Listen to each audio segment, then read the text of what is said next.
sobre a parábola do filho pródigo. Irmãos, eu queria convidá-los a abrirem a Bíblia no Evangelho de Lucas, capítulo 15, versículos 11 em diante. E depois que eu ler a Bíblia, eu queria que você ficasse com a Bíblia aberta. Evangelho de Lucas, capítulo 15, versículos 11 em diante. Assim que na verdade, com tantos celulares, hoje a gente tem que falar assim, vamos acessar a Bíblia no Evangelho de... Tem que atualizar, né? Vamos acessar aqui.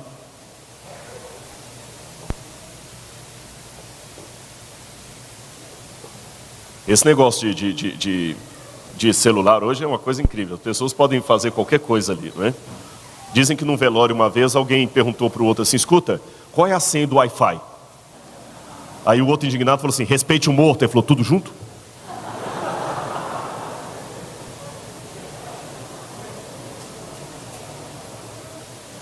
Lucas capítulo 15, versículos 11 em diante. Na minha tradução diz assim, continuou. Certo homem tinha 2 filhos. O mais moço deles disse ao pai, pai, dá-me a parte dos bens que me cabe. E ele lhes repartiu os haveres.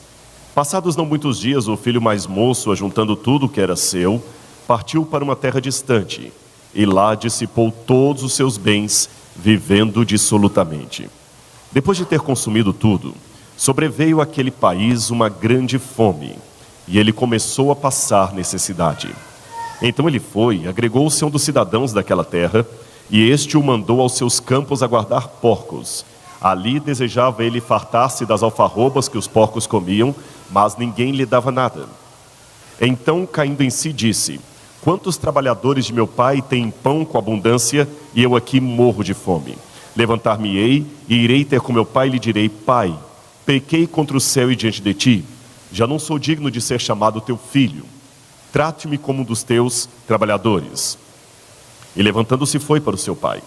Vinha ele ainda ao longe quando seu pai o avistou e compadecido dele, correndo, o abraçou e beijou. E o filho lhe disse, pai, pequei contra o céu e diante de ti, já não sou digno de ser chamado teu filho, trata-me como um dos teus trabalhadores.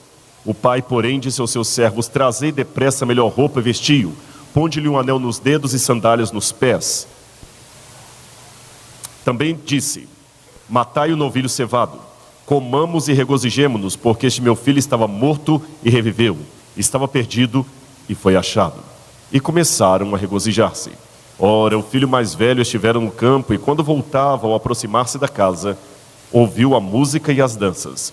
Chamou um dos criados e perguntou-lhe o que era aquilo. Ele então lhe informou, veio teu irmão e teu pai mandou matar o novilho cevado porque o recuperou com saúde. Ele se indignou e não queria entrar. Saindo, porém, o pai procurava conciliá-lo. Mas ele respondeu a seu pai, há tantos anos que eu te sirvo sem jamais transgredir uma ordem tua, e nunca me deste um novilho sequer, um cabrito sequer, para alegrar-me com os meus amigos. Vindo, porém, este teu filho, que desperdiçou os teus bens com meretrizes, tu mandaste matar para ele o novilho cevado. Então lhe respondeu o pai, meu filho, tu sempre estás comigo, tudo que é meu é teu. Entretanto, era preciso que nos regozijássemos e nos alegrássemos, porque este teu irmão estava morto e reviveu, estava perdido e foi achado. Fique com a Bíblia aberta, o celular também, o smartphone, não feche, não desative. Quando essa parábola é contada dentro do contexto do Oriente Médio, ela choca as pessoas. Inspirado num autor chamado Kenneth Bailey, que viveu por muitos anos como missionário no Líbano, ele disse que arriscava contar essa parábola para os libaneses, especialmente os muçulmanos. E a reação era inesperada. Eu fiz a mesma coisa. Quando eu estava no Sudão, no deserto de Baiuda, aproveitando um intérprete do árabe, eu contei essa parábola para beduínos do deserto. E a surpresa foi imediata. Quando você conta essa parábola para eles, eles falam assim, isto é mentira, impossível. Eles não acreditam. A pessoa do Oriente Médio, ele é bem assim, passional. Quando ele sente uma coisa, ele sente com força. Quando ele está irado, ele ira mesmo. Se ele está chateado, ele rasga a roupa na sua frente. Se ele está de luto, ele pega a terra, joga na cabeça. Ele arranca fios da barba. Isso é impossível. Essa parábola é uma mentira. Não quero nem ouvir. Eu falei, não. Eles fazem assim. E eu insisti, por que essa parábola é uma mentira? Porque um jovem não teria coragem de se dirigir assim ao pai. Notinha de rodapé. Aqui no Ocidente, desde a Segunda Guerra Mundial, a figura do pai tem sido desconstruída para os jovens. Você olha pela televisão pós-Segunda Guerra Mundial. Quando você vê aqueles programas americanos, Jane é um gênio. Jane é um gênio. O marido dela, que era o pai de família, era um paspalhão. Os mais antigos lembram do filme A Feiticeira, que o Adams, o marido da feiticeira, era um paspalhão. Depois vieram os desenhos animados, os Flintstones. A figura do pai, um paspalhão. Os Jetsons, a figura do pai, um paspalhão. Atualmente você tem os Simpsons. A figura do pai, um palhaço. Alguém que não é digno de respeito. Agora é interessante que no Oriente Médio não é assim. O pai é a figura central da família. Ninguém levanta a voz contra o seu pai. Ninguém desrespeita o seu pai. Ele tem que respeitar. E depois do pai, a figura mais séria é o filho mais velho. É o primogênito. Então o rapaz não se dirigir assim ao seu pai. E eu insisti com a pergunta, mas tá, e se algum rapaz da sua aldeia falasse assim com o pai? O que aconteceria com ele? Eles me disseram, o pai dele bateria nele na mesma hora. E o expulsaria de casa. E ele seria expulso da aldeia. E possivelmente o conselho dos anciãos se reuniria e apedrejaria esse rapaz, segundo a lei, segundo o Alcorão. Eu falei, mas por que é tão sério assim a ofensa? Depois eu entendi. A mesma explicação que deram para Kenneth Bailey. Na lei do Oriente Médio, não tem como você dar herança para a pessoa com ela em vida. Com você em vida. A herança só é dada depois que você morre. Em outras palavras, se o filho chega para o pai e fala, pai, dá-me a parte dos bens que me cabe, ele está pedindo, pai, eu quero que você morra. Imagina o seu filho chegando para você e fala assim, eu quero sua morte. Tem ofensa maior? Eu quero que você morra, meu pai. Então a ofensa do filho foi grave. Agora, quando eu conto essa parábola aqui no Ocidente também, ela parece estranha. Vamos raciocinar agora com categorias ocidentais e modernas. Imagine um homem que tem uma certa propriedade, uma empresa, e ele tem 2 filhos. 2 filhos. Um filho trabalha na empresa, já está fazendo administração, porque ele sabe que quando o pai aposentar ou morrer, ele vai tocar o negócio da família. Trabalhador, todo dia ele está ali mais cedo, sai mais tarde. Se você vai no escritório, lá no escritório, a luz do computador dele está acesa, que ele está trabalhando lá. Ele se preocupa com o mercado de trabalho, em abrir filiais. O que o pai precisa, ele está cuidando ali. O outro filho mais moço só gosta de balada, festa. Começou 2 ou 3 faculdades e não levou até o final. O pai gastou dinheiro à toa. De madrugada o pai recebe um telefonema. Está lá o filho na delegacia preso porque foi apanhado numa lei seca. Estava bebendo, dirigindo embriagado, alcoolizado. Bateu o carro. Já teve problema com a namorada. Vive a noite toda embalada, chegando em casa de madrugada bêbado, com sintomas de vício em álcool e drogas. Não vale nada aquele rapaz. Bem o contrário do irmão. Um dia esse mesmo rapaz, que fica desse jeito assim, chega para o pai e fala, pai, eu quero ir embora, eu já constituí um advogado, eu sou emancipado, o senhor pode me dar parte da minha herança agora, eu quero curtir a vida enquanto eu estou jovem. E o pai cai na besteira de vender parte da empresa, transformar em dinheiro e entregar para aquele filho. Eu sei que os pais que estão aqui falaram assim, esse homem é um louco, é um pai, como é que se diria? Sem moral. Não é isso? Que adula o menino cego. Não é assim que parece? Pior, esse menino sai de casa, torra o dinheiro da empresa em balada, festa, como diz ali, um monte de amigo bebendo com ele, paga para todo mundo. Daqui a pouquinho começa a acabar o dinheiro, e vai acabando o dinheiro, e vai acabando o dinheiro. Ele do hotel que ele ficava chique, ele começa a morar numa pensão, depois na sarjeta, volta para a empresa depois com a cara mais lambida do mundo e fala, pai, olha, eu pequei, dá uma chance aí. E o pai, ô filhão, vem cá. E o que é pior, na parábola, quando o pai coloca um anel nos dedos e sandália nos pés, não é daquele tipo que a gente imagina assim, tira essa roupa suja, vai lá, compra uma roupa limpa para ele, vamos tirar essa roupa suja. Lembra que José do Egito ganhou do pai o quê? que os irmãos até tentaram matá-lo? Uma túnica especial. E quando o faraó coloca José como substituto, o que o faraó coloca? Um anel. Ponde-lhe um anel nos dedos, sandálias nos pés. Trazei depressa a melhor túnica e vestiu. O pai estava dando um cargo de liderança para ele entre a tribo.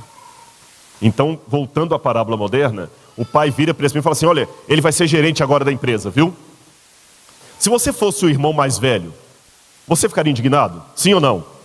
Você que está assistindo de casa, você ficaria indignado? Eu ficaria, claro. Olhando por esse ponto de vista assim, desculpe, eu estou com o irmão mais velho e não abro. Não quero causar uma polêmica na igreja, mas o irmão mais velho tem todo sentido de ficar revoltado. O outro acabou com a empresa, acabou com tudo, e o pai... E outra, pai, eu estou aqui trabalhando, o senhor nunca no meu aniversário me deu nenhum carro. Agora chega esse teu filho aí. Olhando por essa ótica, a parábola parece ridícula. Escândalo para os do Oriente Médio, escândalo para os ocidentais. Mas eu não acredito que Jesus contava nenhuma história ridícula. Aquilo na parábola de Jesus que parece estranho, tem um motivo. Muito mais profundo do que nós imaginamos. Vamos tentar descobrir na Bíblia qual é? E tem mais um detalhe antes de continuarmos. A parábola parece que não tem fim. Se fosse uma novela mexicana, sabe aquelas novelas mexicanas? Sabe ou não? Vocês estão assistindo novela? Que vergonha. Assista ao Novo Tempo. Aí você fala, mas você também está assistindo, você sabe? Não, eu não nasci adventista. Mas é mais ou menos aquele negócio assim, né? Arlindo Orlando, diga Isaura, Isaura. Nós não podemos nos casar, por quê? Aí vai lá. Nós somos irmãos. Aí mostra o plano assim, né? Ele fala um choque atrás. Por que nós somos irmãos? Você não sabia? Somos irmãos gêmeos. Mas eu nunca percebi nada. Você nunca percebeu? Temos o mesmo pai, mesma mãe, mesma certidão de nascimento, mesmo dia de nascimento. Mas eu pensei que era coincidência. Se isso fosse uma novela mexicana, a história termina num suspense. Qual suspense? O pai, na porta, insistindo com o irmão mais velho para entrar. Qual a pergunta que você faz? Ele entrou ou não entrou? Ele aceitou reconciliar com seu irmão ou continuou na porta? Por que essa parábola não tem um final? Parece que está faltando um pedaço na Bíblia, não parece? Vamos então agora analisar o texto. Por isso que eu pedi vocês ficarem com a Bíblia e o celular acessado aí. Qual a primeira palavra que aparece nessa parábola de Jesus? Eu posso pegar isso aqui um pouquinho? Posso? Qual a primeira palavra que aparece? Eu não ouvi ainda. Você que está em casa, qual a primeira palavra? Continuou. Aqui está a parábola do filho pródigo. Mas a primeira palavra que inicia essa parábola é a palavra, repitam, continuou. Ora, se eu chego aqui, ou você que está chegando agora na igreja, chegando à igreja, e me ouve falar assim, continuou, o que você deduz? Tem algo antes que faz parte daquele contexto. E o que está imediatamente antes? Parábola de quê? Dracma perdida, ou dracma, como fala em português. A parábola da dracma perdida. Que também parece ser uma história meio esquisita, infantil. Uma mulher tinha 10 moedas. A dracma é uma moeda. Aí ela perdeu uma moeda, varreu toda a casa, até encontrar a moeda. Quando encontrou a moeda, o que ela fez? Foi feliz comemorar com as amigas. E Jesus fala, assim também haverá mais alegria no céu para um pecador que se arrepende. Gente, parece tão estranho. Vocês têm culto de quarta-feira aqui de oração, não tem? Para quem talvez não é adventista, eu vou explicar. O culto de quarta-feira na igreja, geralmente é um culto de oração, onde as pessoas se levantam e colocam os seus pedidos de oração. Imagina alguém falando assim, irmãos, eu quero agradecer, porque hoje sumiu uma caneta minha lá em casa, eu tinha 10 canetas, sumiu, eu varri a casa toda e achei a caneta. Poxa. Mas na cultura do Oriente Médio, eu tenho lá no nosso museu, aliás, visitem o Museu de Arqueologia Bíblica do NASP, é o único da América Latina. Eu comecei ontem uma página do Facebook, que as que tinham antes eram falsas, viu? Tinha uns perfis falsos aí na internet, mas se você quiser acompanhar lá sobre o museu, Rodrigo Silva Arqueologia. E nós vamos botar muita informação sobre o Museu de Arqueologia Bíblica do NASP. Nós temos no nosso museu lá, um véu de casamento de uma beduína. E o véu é cheio de moedinhas. Por que isso? No dia do casamento, o pai dava para a mulher, lembrem, cultura do Oriente Médio machista, mulher não trabalhava fora, não fazia faculdade, ainda mais naqueles tempos. O pai dava para a mulher uma quantidade de moedas. Ela guardava consigo essas moedas, às vezes com uma forma de colar ou de tiara, ou no véu. Porque se o marido morre, vai para uma guerra, não volta, aquelas moedas são a garantia de vida que ela tem. Ela usa as moedas para voltar para a casa de um parente, para procurar abrigo, qualquer coisa parecida. Neste contexto, perder uma daquelas moedas, o que significava? Perder a sua salvação. O que aquela mulher passou foi semelhante ao que eu passei em Israel uma vez. Lembra a época da pochete? Beto Barbosa, eu usei aquilo também, viu? Tragicamente, eu tenho que admitir, igreja, eu já usei pochete. E eu já era adventista. Eu morro de medo de alguém pegar aquilo ali e colocar na internet aquelas fotos. E dentro da minha pochete estava o meu passaporte, visto americano, passagem para os Estados Unidos, que na época a passagem era toda impressa, todo o meu dinheiro, meus documentos do Brasil, cartão de crédito, e eu perdi a pochete com tudo. Depois um rabino achou essas pochetes em Israel e me devolveu. Mas as 2 horas entre o sumiço e o achado foram de tremenda agonia. Quando eu achei, a pochete me foi entregue, eu abraçava aquela pochete e falei assim, nossa, obrigado, Senhor, obrigado, obrigado, obrigado. Eu nunca abracei um objeto com tanta alegria assim. Então, para aquela mulher, ainda mais num país, perder documento, passaporte, tudo, imagina. Agora, imagina, nessa época, acho que você estava estudando na Andrews ainda, foi quando eu estava fazendo o pós-doc lá, que eu ia de Israel para lá, não tinha nem como voltar para os Estados Unidos. Agora, aquela mulher perder a moeda foi como eu perder a minha pochete, por isso que ela comemorou com as amigas. Entenderam o contexto da época? Ok. Mas a parábola da dracma perdida começa com uma palavra. Qual é? Eu não ouvi ainda. Qual a palavra que começa? Ou. Conjunção alternativa. Se eu estou aqui novamente na igreja e alguém chega e me escuta falando assim, ou, o que vai deduzir? O que vai deduzir? Que tem algo antes. O pastor Tony está falando assim, pois é, irmãos, ou então nós vamos para o sítio tal lugar. Qual é a outra alternativa? Tem alguma coisa antes. O que está antes do ou? A ovelha perdida. Um pastor tinha 100 ovelhas, perdeu uma onde mesmo? Olha na sua Bíblia aí. Foi no supermercado, na feira, no shopping, no mall. Aonde? Não ouvia, só alguns que... No deserto. E ele foi buscar a ovelha que se perdeu e trouxe. Então nós temos a parábola do filho pródigo. Qual a outra? Dracma perdida. O que é dracma? Moeda. E a parábola da ovelha perdida. Agora, e novamente termina como essa aqui. Há mais júbilo diante de Deus por um pecador que se arrepende do que por 99 que não necessitam de arrependimento. Mas como começa essa parábola da ovelha perdida? Então, de novo, outra palavra que deduz um contexto. Se você chega aqui, eu falo assim, e então? Então o quê? Tinha alguma coisa antes. O contexto finalmente está no capítulo 15, versículos 1 em diante. O contexto está aqui, ó. E o contexto diz o quê? Jesus estava numa casa. Assim diz a minha Bíblia, que eu vou ler com vocês, capítulo 15, versículos 1 e 2. Aproximavam-se de Jesus todos os santos e espirituais para o ouvir. Não, li errado. Pecadores e publicanos. E murmuravam os fariseus e escribas dizendo, este recebe pecadores e come com eles. Todos os publicanos e pecadores. Jesus então estava comendo com publicanos e pecadores, quando lá na porta chegaram quem? Escribas e fariseus. A lição da Escola Sabatina hoje vai falar um pouquinho sobre os escribas e fariseus, não é isso? Os sacerdotes também. Olha, esse homem come com pecadores e os recebe. Deixa eu explicar a vocês, Jesus não estava numa balada dançando com receber pecadores. Eu tenho até um sermão que eu estou preparando sobre isso, eu não preguei esse sermão ainda. Esse vai ser inédito, eu estou montando esse sermão. Mas já vou revelar um pedacinho dele para vocês. Note que quando Jesus sempre fazia milagres, as pessoas aplaudiam. Eu pergunto, por que eles rejeitaram Jesus? Imagine que, já que eu estou em Brasília, uma capital que respira política, imagine alguém aqui que tivesse o poder de multiplicar pães e peixes para a multidão.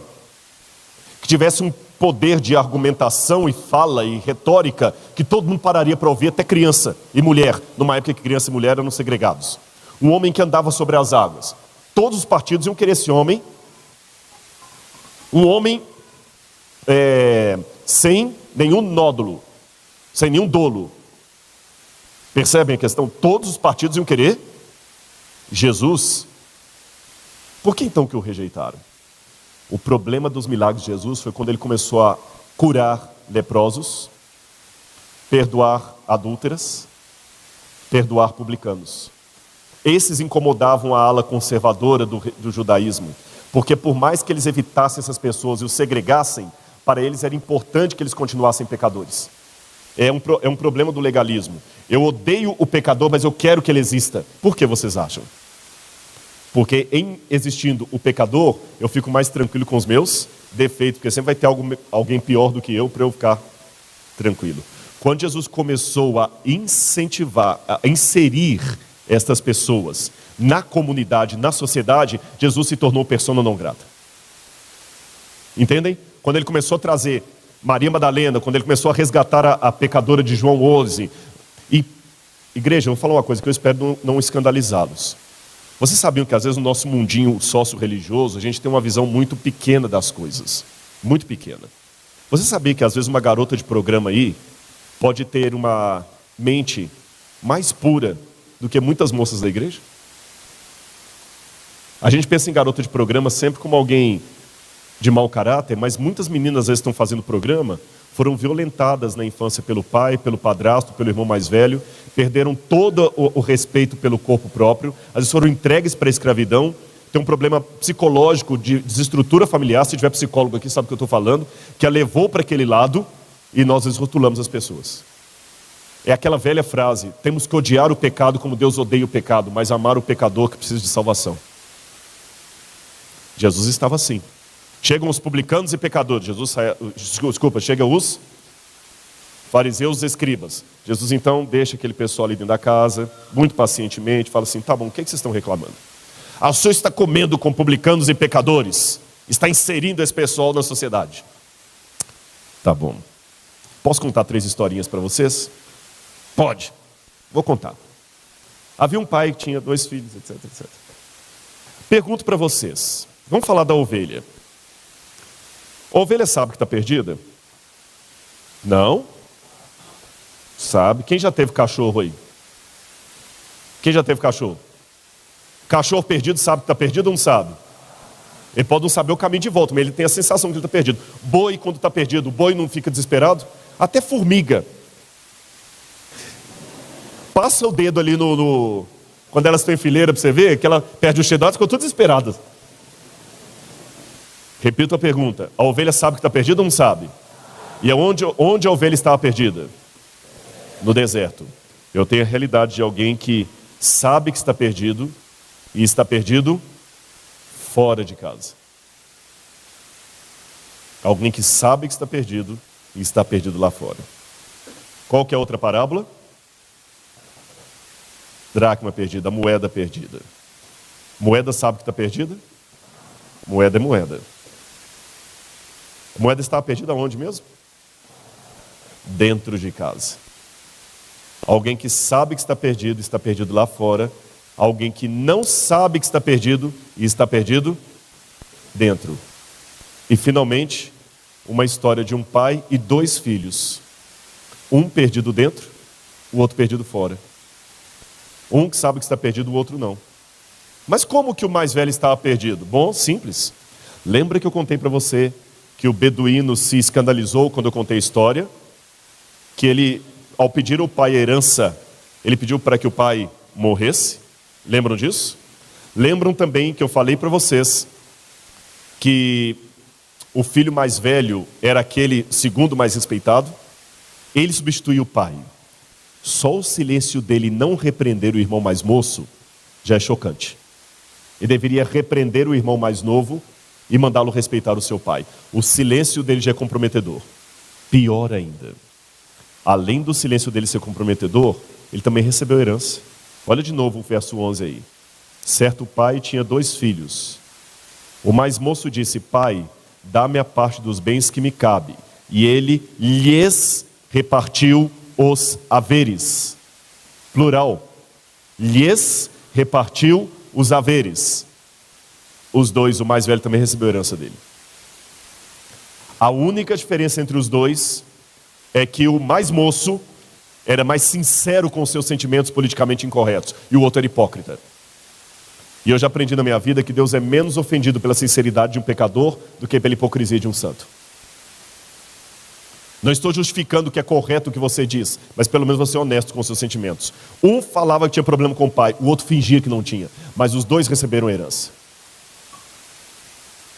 Um perdido fora, o outro perdido dentro. E quando o que é perdido fora retorna para o pai, o que está perdido dentro não aceita. Ele fica lá na porta reclamando: eu não vou entrar. Por que você não vai entrar para comer com a gente? Porque o Senhor está recebendo esse teu filho pecador, eu não vou entrar. Por que a parábola não tem um final? Simples. Se você prestar atenção nesse final aqui, ele repete justamente esse começo aqui. Onde Jesus contou essa parábola?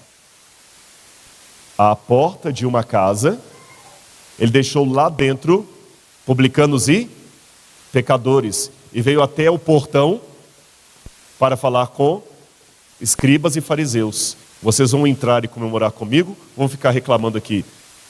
Meu filho, você vai entrar e comemorar comigo, ou vai ficar reclamando aqui? Ou seja, você tinha nessa situação ovelhas perdidas que estavam dentro da casa lá e moeda perdida que estava aqui no portão.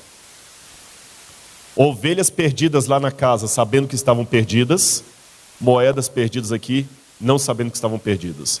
Os de dentro representando o filho mais moço, os de fora o filho mais velho. Perceberam? Moral da história. Eu não sei se nessa parábola, nestas parábolas que eu contei, você se identifica com o filho mais velho, você se identifica com o filho mais moço, não sei se você se identifica com a ovelha, não sei se você se identifica com a dracma, a moeda, mas de uma coisa eu sei da minha vida: quer perdido dentro ou perdido fora, eu tenho alguém que está à minha procura. Quer seja moeda, quer seja ovelha, eu tenho Deus que quer me salvar. Eu tenho alguém que está me procurando. E uma vez que você foi salvo, dê à graça de Deus a oportunidade de salvar outros também. Não fique aí fora reclamando: por que Deus salvou o outro? Deixa Ele fazer pelo outro o que Ele fez por você. Sabem qual é o meu papel na salvação? Não atrapalhar o papel de Deus. Eu não sei nadar, mas eu já aprendi uma lição se eu estiver me afogando: não atrapalhar o papel do salva-vidas. Senão morre ele e eu. Deixa Deus te salvar. Deixa Deus, para com seu preconceito, com seu achismo, com a sua fama de achar que você sabe demais. Deixe Deus encontrar você onde quer que for, no deserto, dentro da casa, fora dela. Deixa Deus salvar você. O seu papel na salvação é não atrapalhar o papel de Deus. E uma vez que Ele salvou você, deixa Ele salvar o seu irmão também. Talvez uma das maiores dificuldades para muitos de nós é sabermos que Deus está querendo salvar com o mesmo empenho aquela pessoa que eu menos gosto. Aquela pessoa que mais me prejudicou, que eu menos gosto, é tão objeto do amor de Deus como eu. E o Espírito Santo quer levá-la para o mesmo céu para onde eu vou. Pense nisso. E no fim, não esqueça, a parábola não é sobre o filho pródigo, é sobre o pai amoroso e seus 2 filhos perdidos. o mesmo Pai que ama você e quer te levar para o lar. Que Deus nos abençoe. Amém?